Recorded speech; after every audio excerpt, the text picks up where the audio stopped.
AI should not replace people. I mean, that's AGI, where eventually it goes off the reservation and replaces people. And of course, everybody thinks about that, right? I mean, just like you thought about cars drive too fast and somebody can die, right? I mean, there are very bad things to anything that's ever created. However, if you learn and you understand it, you're just going to get better and better at utilizing the tool, and you'll think more creatively, how to use this as a tool to help me become better.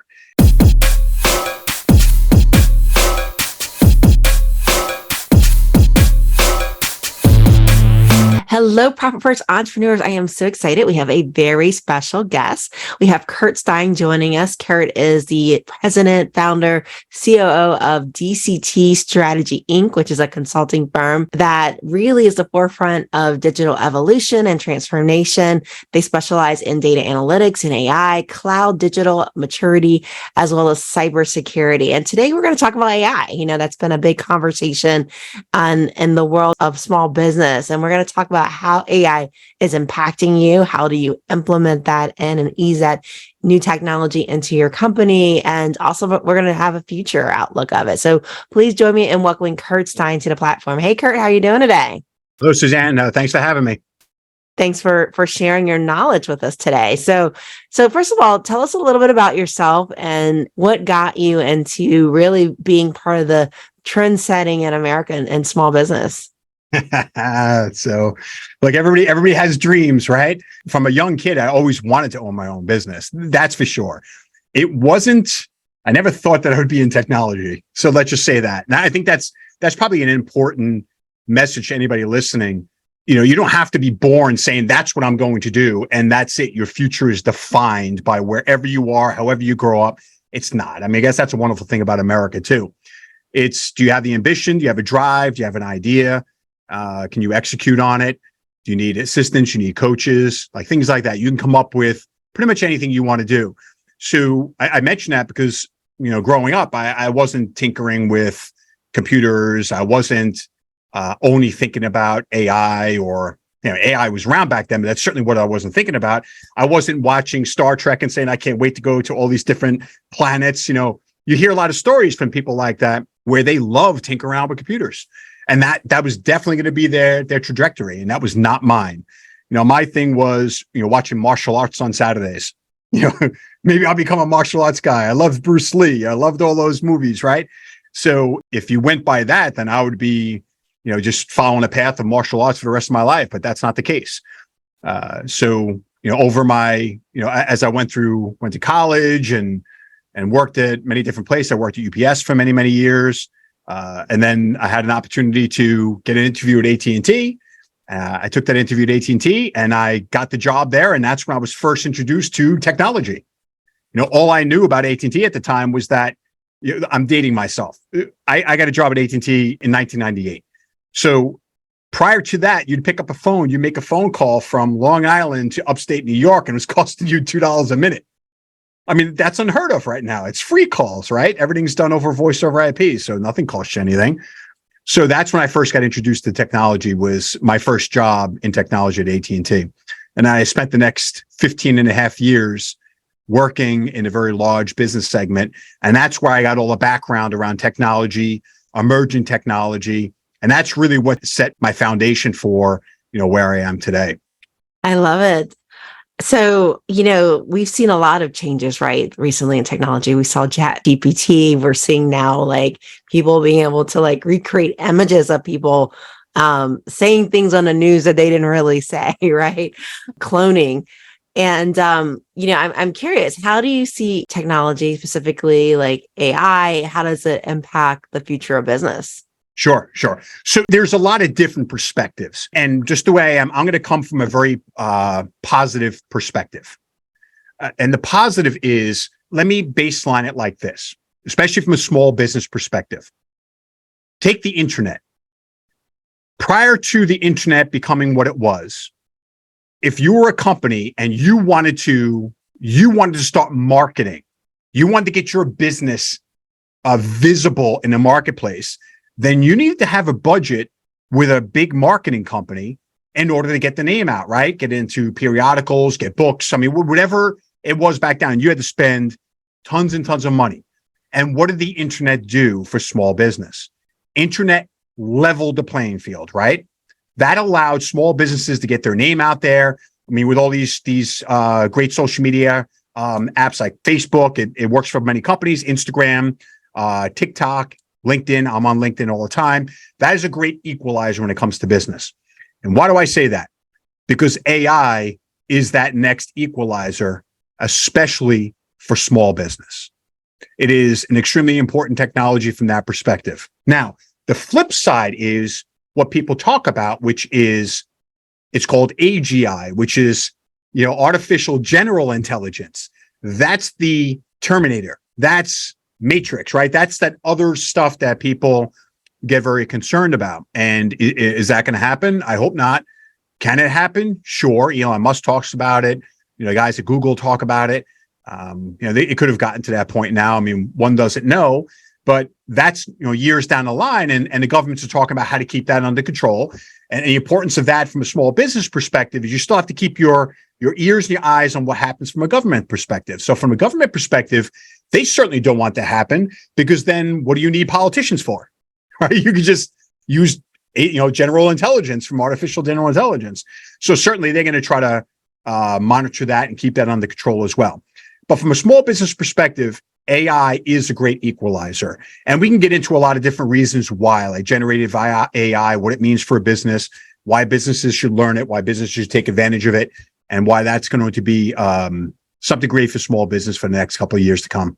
I love it. Definitely. I like the fact that you said it's been a great equalizer, and that is very true. I mean, used to have to have those really large budgets in order to get in front of a nice size audience, like a Super Bowl budget, really. But now, with the resurrection of social media, right? News travels quickly now, right? Even a small business can appear very, very big because of just the avenues that are now very, very accessible, which is really good. Everybody can have their own newsletter now, which is really great. And we're literally all, what do they say? Is it 7 degrees of separation now, especially on social media? So definitely a completely different access point now. Now, I know one of the things that entrepreneurs struggle with, and Kurt, we are a profit first channel, right? So we talk profit first and balancing spend. And a lot of times I've seen entrepreneurs struggle with technology, especially now they have software as a service. So they got you for life now, right? You sign up for a CRM and people opt into your emails, and you can't even switch providers easy because now you have to get everybody to opt in again, which is a whole different process. How do you balance that need for innovation, experimentation, but at the same time, be able to really maintain control over finances, keep practical realities? How do you, and of course, manage risk, right? Because you can't trust everybody. Not everybody has the same culture of data protection, right? So let's talk about that. How do you do that? Yeah, it's a good question, because while you can go with, let's just start with some office suites, right? So you want to start a business, or you have a business, you want email, you can go to Google, or you go to Microsoft, the Office 365 suite. And again, another great equalizer for small businesses, not expensive. You get the storage aspects from cloud storage. You have your Drive in Google, you have SharePoint in Office 365. And there's probably some other ones out there, but majority of people use those. They're not that expensive, which is good. I'll give a little tip maybe for somebody who wants to start a business. If it's something I found out, if you go to Google directly and try to get an email account, I think you pay like $12 or $14 an account right now for an email account. But if you register your domain through a company called My Domain, they actually get a discount on the Google services, which brings it down to like $7 an account. A little tip right there. I didn't know it. It just worked out that way. So that's one thing. So there is a concern I have, and I've gone through it before, that even though you have your entire business in this email, workspace cloud, it's not that expensive as long as you're bringing in revenue. It's really not that expensive for a couple of employees, even up to 10, 15 employees. But you have to find a way to back up your data. So the good thing is that external hard drives of terabits of hard drives are pretty cheap right now, like really cheap. You could back your data up, because I already ran into a situation where where Google changed so many times and now changed to what's called Google Workspace. And my teams have actually lost files, just poof, disappeared. And now they're starting to roll back in months later, and Google has no idea. They're like, we don't know what you're talking about. We don't know where it went. So there's one thing from a technology perspective. You have to get it. You need it. You can't survive without it. You have to keep your costs down. There are ways to do so. And then when you move into some of these other things like CRM, you can do HubSpot. HubSpot's good. They're adding a lot of AI into it as well.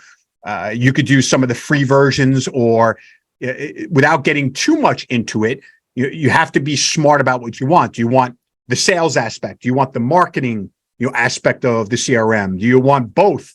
When you start getting into more, it starts really costing a lot of money per month. So you have to have a strategy of what do I need it for before I start spending a lot of money just getting it. Salesforce is very expensive. It provides you a tremendous amount of value, but you may not need all of that. It's like buying a big, Sprinter van with 15 seats in it, and you only have 2 people.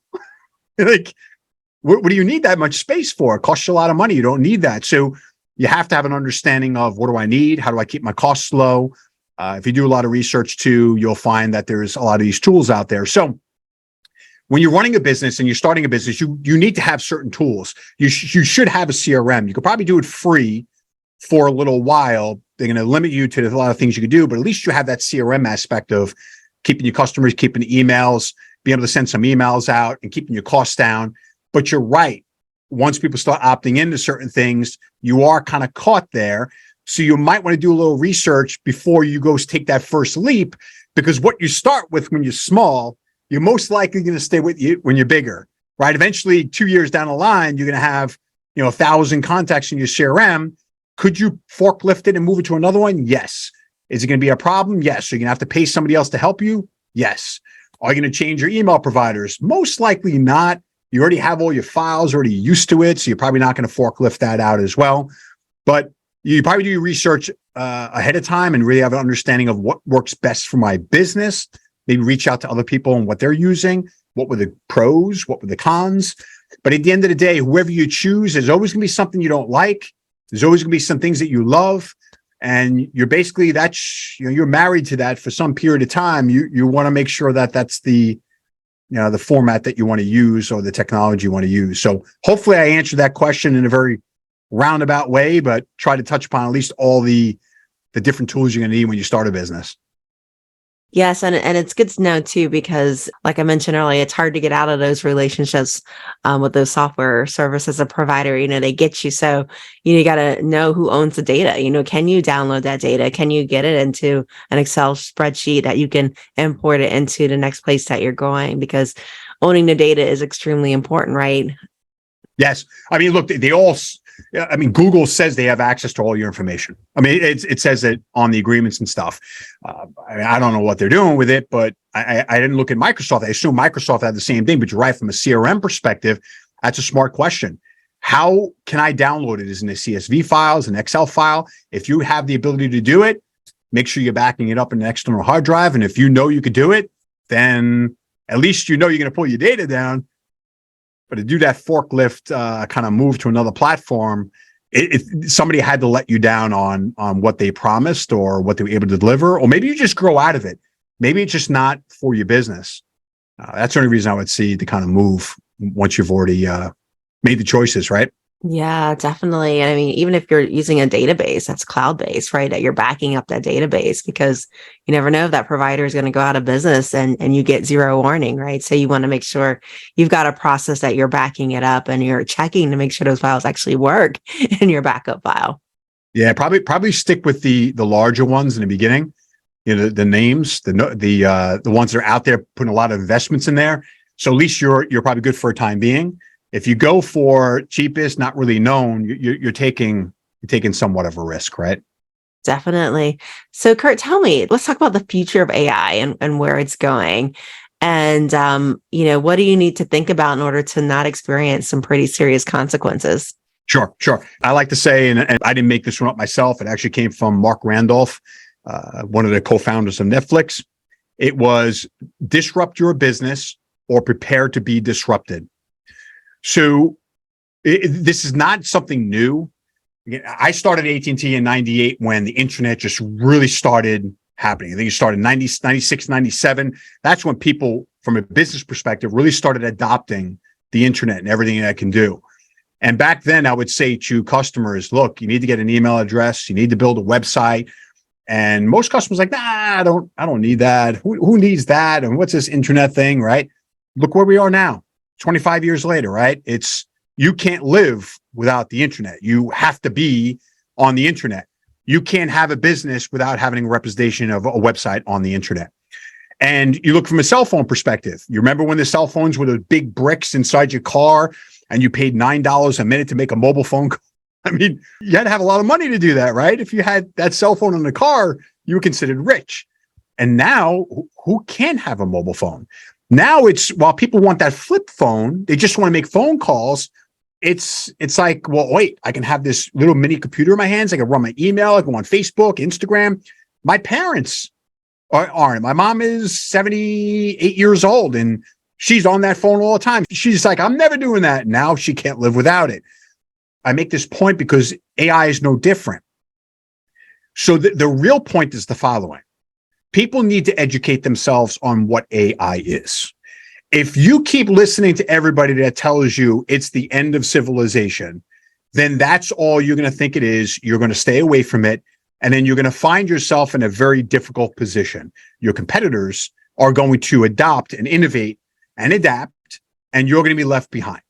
So my advice is to educate yourself on what AI is. You listen to podcasts like this. There's plenty of podcasts out there. There's plenty of people talking about it. You find the groups that are providing you a positive, realistic, explanation of what AI is, what it can do for you in your business. And then you learn as much as you can. You become comfortable with it. And then the fear will subside. And then you will be able to think, oh, I understand this now. I don't have to have fear that I don't understand it. I can now use my brain power to focus on how can this help me, right? It's everybody tells you if you fear something, you'll start learning about it because then you won't stop yourself in your tracks. Once you start learning a little about AI, you're going to realize that it's going to provide you tremendous amounts of benefit. How? Generative AI is what everybody's talking about. Generative AI is AI that creates a new output, new content, right? It's new information that it can generate. What we hear about all the time is ChatGPT. If you start playing around with ChatGPT, start typing something in there like, if you like cars, type in there, tell me a little bit about electric cars and why I'd want to have an electric car over a gas-powered car. And let it print out. It prints out to you right there. So it's laying out for you exactly all the reasons why. That will give you some insights as to the power of generative AI. And you'll start reading and going, wow, this is pretty comprehensive. You can even have fun with it and say, give me that same explanation, speaking to me in the voice of Shakespeare. It will now print out to you in seconds that same explanation in the voice of Shakespeare. I mean, is that not mind-blowing in the power of what it can do? So now what else can you do as a small business? You could say, provide me with a marketing campaign with the steps in order to roll out this product in this market. Here's my demographic. Here's who I believe my buyers are, and give it to me in 5 steps. It will literally print out to you a marketing plan in that demographic, in that market, based on those steps. And you now have just leveled the playing field. Instead of you being a massive company that goes out and hires a marketing firm to go do market research and tell you all this, generative AI can give you a great insight into what it is in seconds. You now are a small business competing against much larger businesses because you did this for yourself in a matter of seconds. Now, you could certainly read through it and make sure that the information makes a lot of sense based on what your knowledge is in the market, what you believe the market's going to do. It will either provide you with the validation that you're right, or it's going to give you different inputs to think, hey, wait, did you think about this? And you can even ask it that as well. Here's my idea. Here's what I believe my idea is. Here's what the validation points are. Here's what I believe the market is. Do you believe it's an accurate validation? And it'll spit out a response to you. That, from an AI perspective, how could a small business not use that? Marketing emails. You got a lot of companies out there like Jasper AI, Evolve AI. There's a ton of companies that are innovating right now that could provide you with tools for you to make email campaigns, for you to think of different marketing campaigns, and it'll actually write it out for you.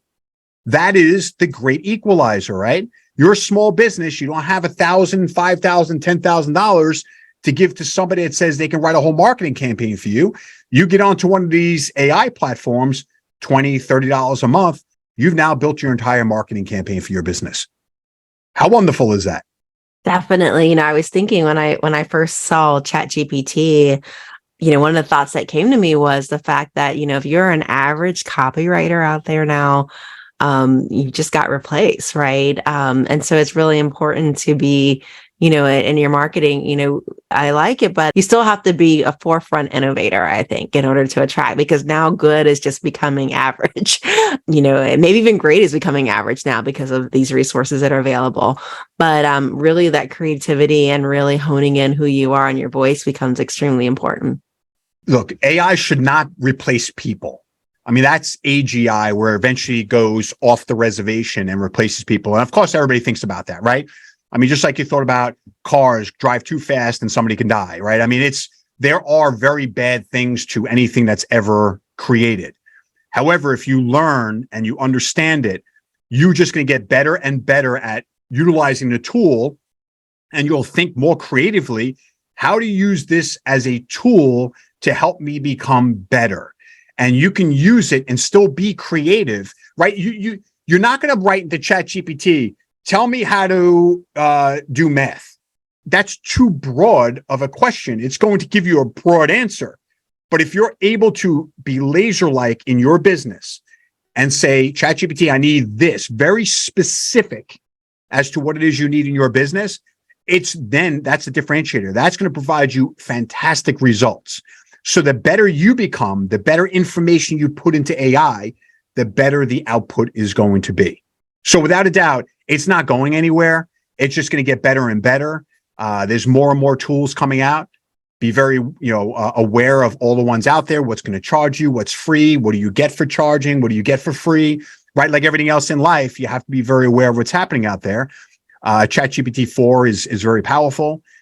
You mentioned about copywriters. Well, you have code writers too. It's starting to get better and better at writing code.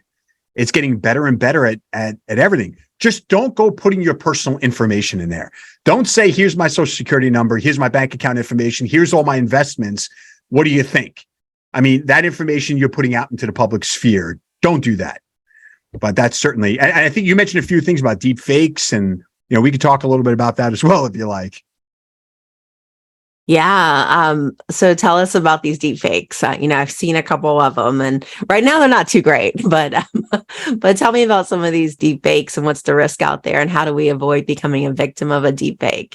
Yes, it's getting better and better. So while it's positive for all of us, the bad actors are looking at this from the same mindset. Wow, what can we do with this? Right? I mean, it's no different. There's always good and bad to everything. So the deepfake perspective, we can't get away from it. Okay. And the reason being is, if you're putting your face, your voice, and your name out onto social media, by the way, you can't really hide from social media because, as we said a little bit earlier, unless you have nothing to do with getting your voice out there from a marketing perspective, you really have no choice but to be on social media. So once you put a video out, they now have your voice. If you say certain things on there, they now have more information. If you're posting things about, here's where I live, and here's where I went on vacation, and here's my birthday. If you start really giving out a lot of information, then they could just piece everything together. And that's how they create a deep fake, which is your voice, it's cloned, and they can take certain information and they can do bad stuff with it. It's real. It's happening. Companies are going to have to start developing ways to kind of counteract that. There are companies out there, like I've mentioned on a few podcasts, 11 Labs it's called, which is backed by a very big VC firm. They have voice cloning technology, and they're already pushing out there the ability for you to find out whether or not their technology was used to create AI voices. So that's good. I mean, that's them, doing the right thing. It will be like, how do I know that 11 Labs, whether or not this is a voice clone by 11 Labs? And they're one of the leaders out there. But they just released one where they're talking about how they can clone your voice into many different languages. And there's companies out there like Rask AI, where you could take your video, you can upload it for a very small amount per month, and you can clone your voice into different languages, up to 60 languages, 60 plus. So think about that ability, right? I mean, we'll talk about the bad side to it, but the positive side from a marketing, if you want to hit a Spanish speaking segment, you don't speak Spanish, you can clone your voice into Spanish. There you go. Now you're getting your message out there to, that demographic. And the same with, French, German, Hindi, etc. And I put a LinkedIn thing, took a podcast and flipped it to Hindi, which is the third largest speaking population in the world. There's English, Chinese, and then Hindi.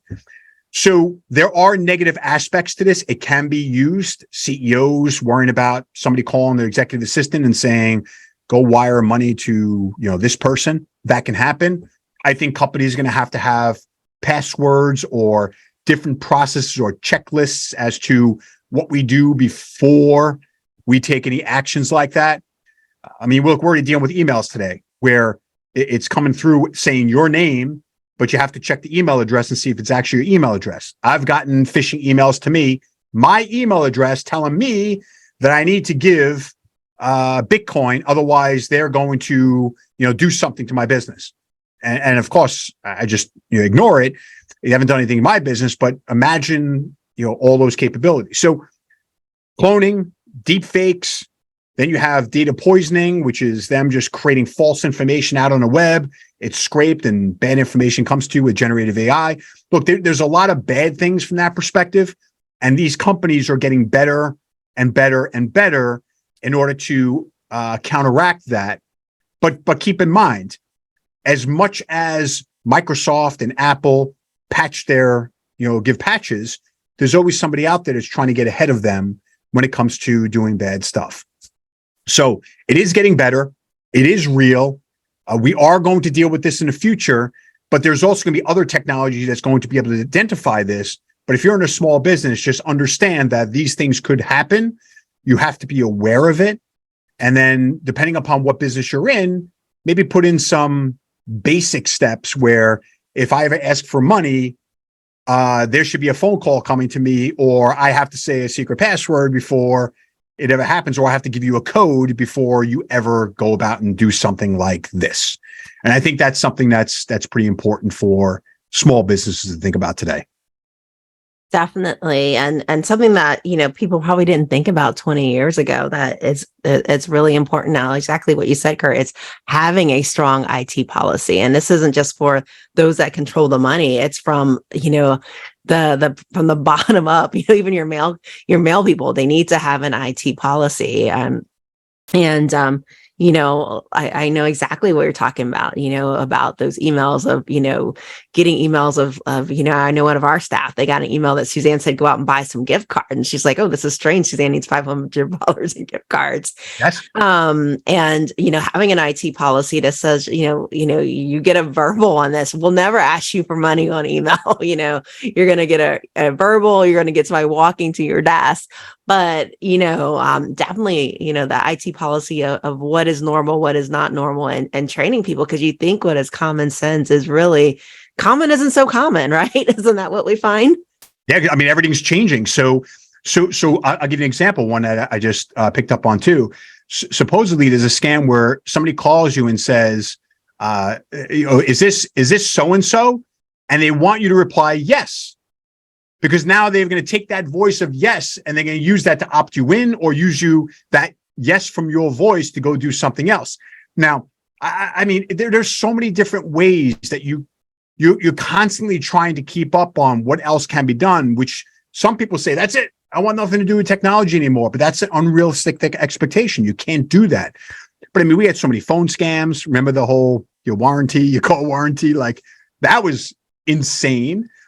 We get calls all the time from people trying to sell us something, or you asked for this or asked for that. So it goes back to what I said originally. Things change in life. We have to just keep staying abreast of new things that happen, new technologies, new ways that people are doing things. It is a constant race of you staying ahead of it and a bad guy trying to get a little bit further than you. It happens every day of our life. Somebody's always trying to come up with a new scam of coming up to your door, knocking on the door, wearing a name tag saying they're part of the electric company, right? And get you to do something you didn't want to do. So this is never going to change. It's always been this way. They're now just going to use it from a technology perspective, and they're going to try to outmaneuver you, outsmart you. And the more you listen to things like this and you get a better understanding, the better prepared you are. And it can happen to anybody, but the more you realize and are fearful of what's happening out there, I think the better prepared you're going to be. And you're going to realize that, if I have a positive mindset, if I have a positive outlook, let's really use this from a positive perspective. And then from there, I believe you'll get the best advantages of what there is out there to be taken advantage of. Definitely wise words there. So I'm going to ask you, so give us some of your favorite AI out there. And if you can add the word free, that's even better. Yes. So ChatGPT, there is a free version, right? The only downside to that is if a lot of people are on it at the same time, they will tell you, you got to come back later. I mean, you could pay $20 for the free for the pro version and per month, and you can have full access to it. There's Jasper, Jasper AI. There's a free version in there as well. You have a lot of different companies that are including ChatGPT onto their information. Like I believe Twitter's eventually going to do it. LinkedIn's trying to do it. Microsoft is going to start putting some of that into their products. They're, maybe $30 a month and maybe $5 a month. I see different things about what they may or may not do. But if you want to test it out, work with ChatGPT, do the free version, but do it either early in the morning or try different parts of the day and see if it works and test it out and see what it provides to you. And then there's a long list. I mean, I could provide it to you. There's new companies coming out every single day. But remember, if it's free, they're going to give you just so much in order to incentivize you to go pay for it. Right? That's marketing 101. But I think once you start getting used to it and get exposed to it, you most likely will say, hey, for a couple bucks per month, this might make great sense for me from a marketing perspective or a sales perspective or whatever the case may be. That may justify it for a smaller business. I love it, Kurt. So as we wrap up today, one of the things that we love to ask our guests is if you can leave our viewers and our listeners with one piece of advice, what would that advice be? And it can be business or personal. Sure. Then I would just come from a perspective of positive mindset. It goes throughout life. If you're talking to your kids or your employees or anybody else, if you want to walk around and think that everything's bad in the world and nothing good's going to happen, unfortunately, you're going to manifest that and you're going to bring it to you. If you believe that, if you work from a positive mindset, that does not mean that you're never going to have a downtime. That never means that you're not going to have challenges. You are. But I believe if you have a positive mindset, what it does is it forces your mind to open up and it allows you to see opportunities, to find solutions, to work through problems. Again, life is full of challenges. Everybody has them. It doesn't matter if you're Jeff Bezos, Elon Musk, or anybody else. If you read and watched their stories, they can most likely tell you about how bad times were and how they wanted to just give up and walk away. But something kept them in the game and they worked through those horrible times. Well, what did it? It wasn't the dollar signs. I mean, that's not enough. They don't know what's going to happen. It's a positive mindset. It's let's work through things. Let's execute on things. Let's find our way. Let's find solutions to our problems because there's always a solution. It's just, will you find it or not? So my advice would be keep a positive mindset when it comes to AI, when it comes to running your business, when it comes to finding solutions, and you'll be amazed at how your mind opens up and you'll find far more solutions to problems or opportunities than if you didn't have a positive mindset. I love it, especially doing with tech, right? You have to have a positive mindset. Unless you call in technical support, right? It's upgrades. I'm telling you, the upgrades breaks everything. So, Kurt, what's the best way for our viewers and our listeners to contact you, to learn more, to work with you? Sure. I think you can reach out to me. My website is DCT Strategy.com. You got a lot of information on there about AI and some other products and services to contact there. They can email me at Kurt, Kurt, at DCTstrategy.com. And then I post a lot of stuff on LinkedIn. It's under Kurt R. Stein. So you easily find me on there. And I post a lot of content on there and try to provide a lot of informative information around AI and things that are happening in the market itself. I love it. So what we're going to do is we're going to put Kurt's contact information in the show notes. When you're pulling over to a safe place, you'll be able to download that to reach him to learn more about what he does and learn more about AI and transitioning into this new high-tech world, right? That's changing every day. So Kurt, thank you so much for sharing your knowledge with us. It has been a pleasure obtaining your information and your knowledge. I really appreciate it. Thank you so much.